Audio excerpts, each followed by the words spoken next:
This is Autoline Daily, the show dedicated to enthusiasts of the global automotive industry. Tesla's sales shot up 52% in the U.S. market in the first 4 months of the year.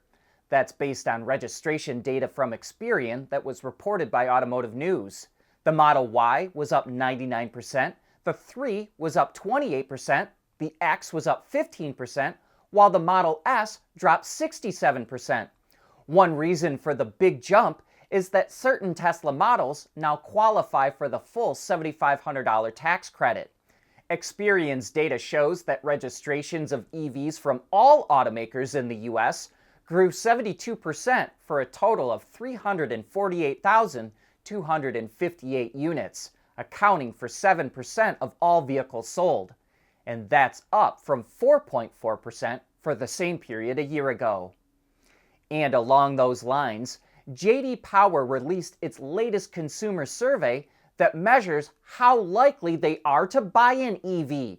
It found that about 26% said they are very likely to get an EV, which is slightly higher than a year ago. About 35% said they are somewhat likely to get one. On the other side, 20% said they were very unlikely to get an EV, and 19% said they were somewhat unlikely. And by the way, we're going to dig a lot deeper into that survey on Autoline After Hours this afternoon. We've got Brent Gruber, J.D. Power's Executive Director of Global Automotive, coming on the show, as well as Tom Maloney, who's an expert on EV charging. Some of the topics for the show include GM and Ford going with Tesla's charging system, as well as Toyota's pivot to EVs. And that show goes live at 3 p.m. Eastern Time. With nearly every OEM making commitments to carbon neutrality, we're seeing a greater focus on reducing emissions. That includes pretty much all things EV, and we've heard a lot about cleaning up manufacturing plants. And now they're going after another big polluter, tires. All the little flecks of rubber that scrub off your car's shoes every day leach toxins into the ground and water. So tire makers like Continental have developed rubber compounds that feature more sustainable materials. In fact, Continental claims it's the first to launch a tire with a large amount of renewables. Its new Ultra Contact NXT tire, which has up to 65% sustainable materials, goes on sale in Europe next month. Some of that material includes rubber ground up from used tires and polyester fibers made from old plastic bottles that it uses to help reinforce the tire. But manufacturers are going to have to do more. All tires are still made with a chemical called 6-PPD, which is used to reduce cracking in tire rubber, but it's also the most harmful to the environment. Reuters reports that the state of California is expected to tell tire makers later this year that they have to show that they're looking into alternative materials. And a U.S. startup called Carbon Rivers may have the answer: graphene nanoflakes. Graphene is a carbon material that's strong, flexible, and thermally conductive, but it's also inert and won't react negatively with the environment. Early tests show that graphene could replace most or all 6-PPD, and Carbon Rivers says it can be added to tires at a very low price. Testing with regulators could start as soon as Q1 of next year. And while it's not doing commercial testing with tire makers yet, the startup says tires with graphene nanoflakes could be on the road as soon as 2025. We want to know what drives your testing. OTA, connected car, diagnostics, remote testing. Intrepid Control Systems is here to help you work from anywhere. Intrepid Control Systems, driven by your data. Used car prices in the U.S. soared to all-time highs when inventory got tight over the last 3 years, but they're expected to come down in the coming months. According to data from Manheim and Black Book, used car prices at auctions dropped over the last 2 months, and that trend is expected to continue. Used car prices are a big factor in how inflation is calculated by the Bureau of Labor Statistics. So as used car prices come down, so will the rate of inflation, which dropped to a 4% annual rate last month. As we reported earlier this week, pension funds in the US and EU wanted to oust Akio Toyoda as chairman of Toyota because they're unhappy with the company's EV strategy. And that snowball we were talking about is definitely a little puddle now.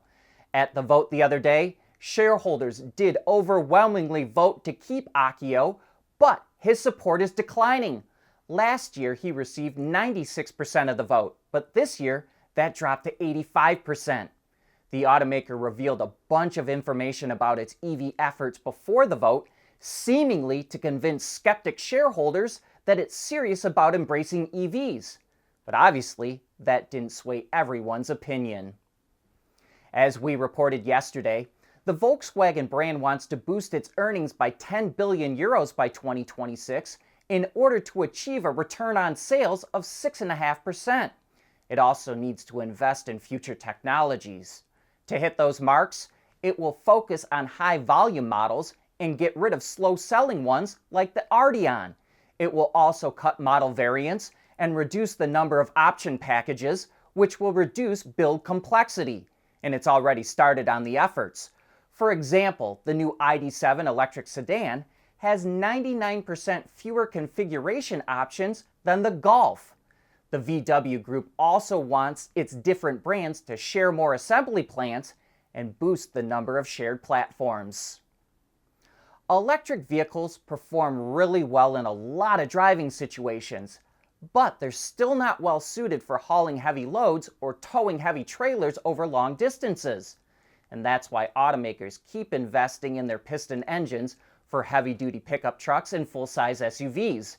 And yesterday, Ford showed off its new 6.8-liter gasoline V8, which replaces a 6.2-liter unit. The new engine develops 405 horsepower and 445 pound-feet of torque. It's actually a de-stroked version of the 7.3-liter V8, but it gets new pistons, rings, and water manifold. Ford also updated its 6.7-liter diesel with a bigger fuel pump with higher pressure and increased the fuel rate through the injectors by 6%. It dropped the compression ratio slightly to allow for more turbo boost, and it added liquid cooling for the turbo compressor housing. Interestingly, the lower part of the exhaust manifold is cast into the head, while the upper part is cast into the valve cover. There are two versions of the diesel. The base one develops 475 horsepower and 1,050 pound-feet of torque, while a high-output version cranks out 500 horsepower and 1,200 pound-feet. The F450 Super Duty pickup with the diesel and Ford's 10R140 transmission is now rated at 8,000 pounds for payload, or it can tow a 40,000-pound trailer. And I don't know how I missed this, and truthfully, I'm kicking myself for not catching it sooner. But on Tuesday, NHTSA sent a letter to automakers telling them not to comply with the Massachusetts law that allows open remote access to a vehicle's diagnostic system. NHTSA claims that some shady individual could use this access to remotely control a vehicle, crash it, or make it drive dangerously, or attack a fleet of vehicles at the same time. So why was the Massachusetts law overwhelmingly approved by voters in the first place? Some automakers started adding what are called security gateways to their diagnostic systems. In order to get past security, you need approval. Some automakers fought to make it hard to get that approval, so the Massachusetts law was amended in 2020 to include the part about open remote access. This made it so third parties, mainly independent repair shops, could get access to vehicle diagnostics and fix people's cars. And I have a great fear that automakers will use this NHTSA letter as an excuse to block independent repair shops from getting access to vehicle diagnostics. That's going to give their dealers a lot more service work. It's going to be great for dealers, but it's going to piss off a lot of customers. Repair times are going to go up, and so will prices if this happens.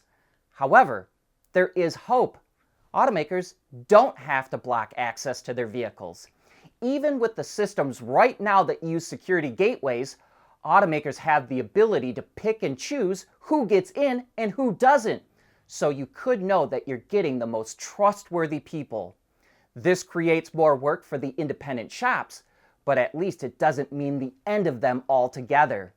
And if you feel like I'm a little more passionate about this subject than others, you're damn right. I was in automotive tech for over 13 years, and I still know a number of these folks, who are mostly just really good people. And that brings us to the end of today's show. Thank you for tuning in.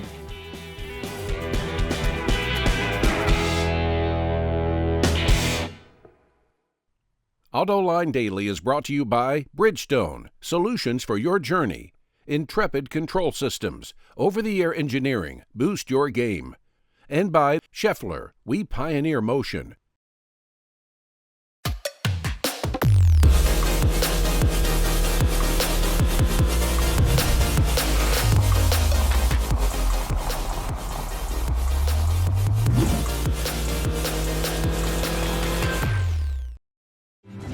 At Schaeffler, we pioneer motion.